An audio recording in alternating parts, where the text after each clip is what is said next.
बहुत से लोगों का अभी भी मानना है कि भक्ति करने का, भगवान के नाम के जप करने का, अर्चन करने का अधिकार उन्हीं को है जिनका उच्च कुल में जन्म हुआ है।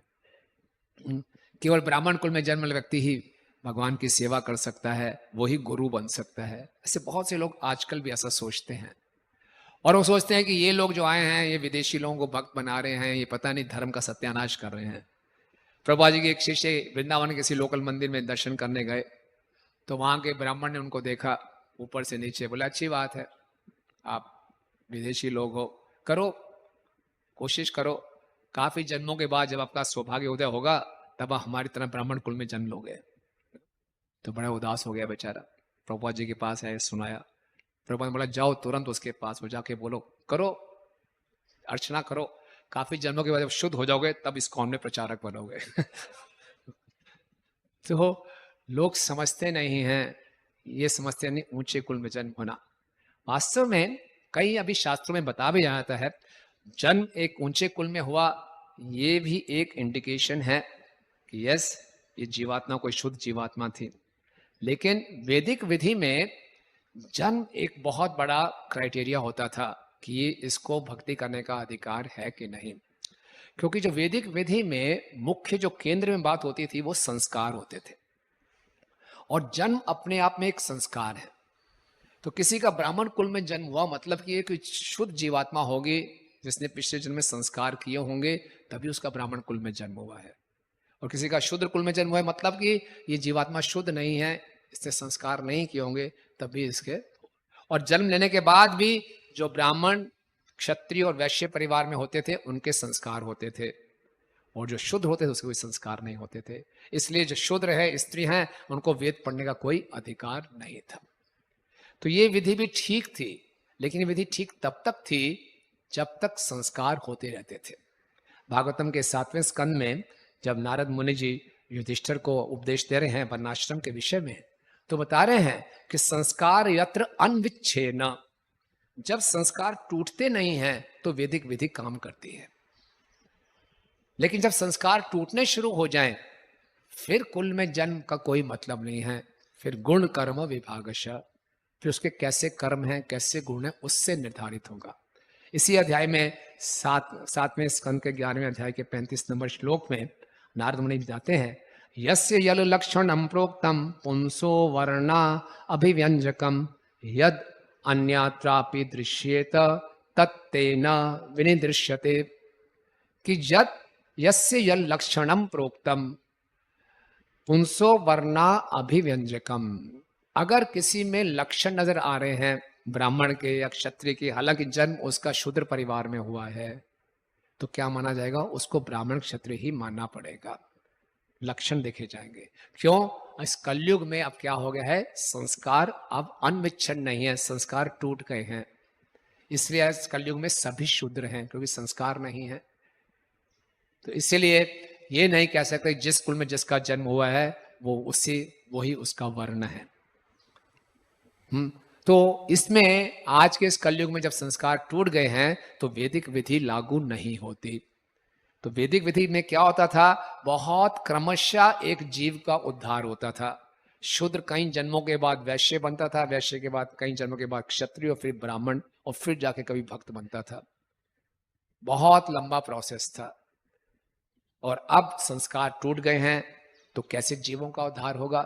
भौतिक जगत की सृष्टि करने का उद्देश्य तो यही है कि जीव शुद्ध होकर भगवान के धाम वापस जाए। संस्कार खो नहीं रहे तो कैसे अपने आप को शुद्ध करेगा? इसीलिए भगवान की वाणी दो रूप में प्रकट होती है, एक अगम और एक निगम। निगम है वैदिक शास्त्र और अगम है पंचरात्रिक शास्त्र। तो कलयुग में विशेषकर पांचरात्रिक विधि और भागवत विधि, इसके माध्यम से कोई जीव अपना उद्धार कर सकता है।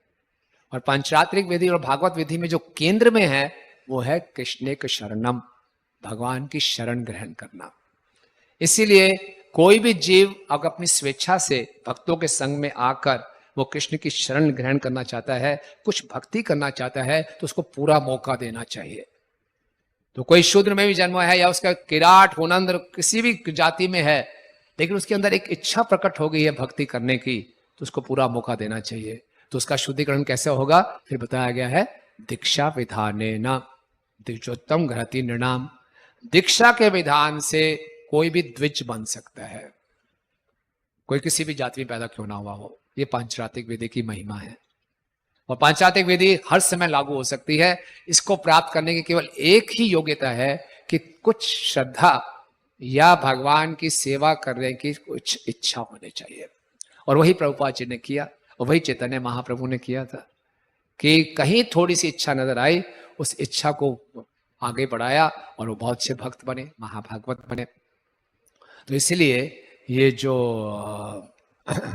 हम लोगों को इस समय हमें खूब अच्छे ढंग से भागवत विधि और पांचरात्रिक विधि का अच्छे ढंग से अपने जीवन में उतारना चाहिए और इसका खूब प्रचार करना चाहिए। इसीलिए प्रचार सार है। हरे कृष्ण महाराज जी, अभी ये अध्याय में पिछले श्लोकों में और आज के भी श्लोकों में आपने वर्णाश्रम धर्म का, जिसे ब्राह्मण और शूद्र के बारे में हमने चर्चा किया। भगवत गीता में ये जो श्लोक आता है कि श्रेयान स्वधर्म विगुण पर धर्म स्वनुष्ठितात, तो व्यक्ति का क्या धर्म है वास्तव में डिसाइड किस आधार पर होगा? फिर अगर देखेंगे हम तो भगवान जब बताते हैं 18वें अध्याय में ये चारों वर्णों के गुण, तो कहते हैं ब्रह्म कर्म स्वभावजम, वो स्वाभाविक गुण है उसके, ऐसा नहीं कि वो अलग से प्रैक्टिस कर रहा है, वो स्वाभाविक है, तब वो ब्राह्मण कहा जाएगा। तो महाराज इसको किस आधार पर डिसाइड किया जाए, ये जरा इसके बारे में। तो आपने बोला जैसे कि वो गुण प्रकट करेगा, तो इसलिए जन्म के आधार पे नहीं है, गुणों के आधार पे है ना। और आज के इस कलयुग में सब कुछ टॉपसी टर्वी है, सब कुछ मिक्सिंग है, सब कोई शुद्ध चीज है ही नहीं, हर चीज में मिक्सचर है। तो पता नहीं चलता, हम तो अपना स्वरूप तो छोड़ो, अपना वर्ण भी नहीं जानते मैं कौन हूं, मैं ब्राह्मण हूँ, क्षत्रिय हूँ, वैश्य हूँ, शूद्र, भी नहीं पता। तो इसीलिए जब हम भक्ति में जुड़ते हैं, हरिनाम लेते हैं, सेवा में जुड़ते हैं, तो धीरे धीरे हमारी क्या प्रवृत्तियां हैं, क्या प्रोपेंसिटीज है, हमें क्लियर होना शुरू हो जाती है। क्या मेरे अंदर ब्राह्मण का ज्यादा मेरे अंदर गुण है या क्षत्रिय वाला ज्यादा स्वभाव है? क्योंकि आजकल की सारी जो शिक्षा प्रणाली है, जो ट्रेनिंग है, वो इस पे आधार पे ही नहीं है, वो केवल कैसे पैसे कमाया जाए इसके आधार पे है।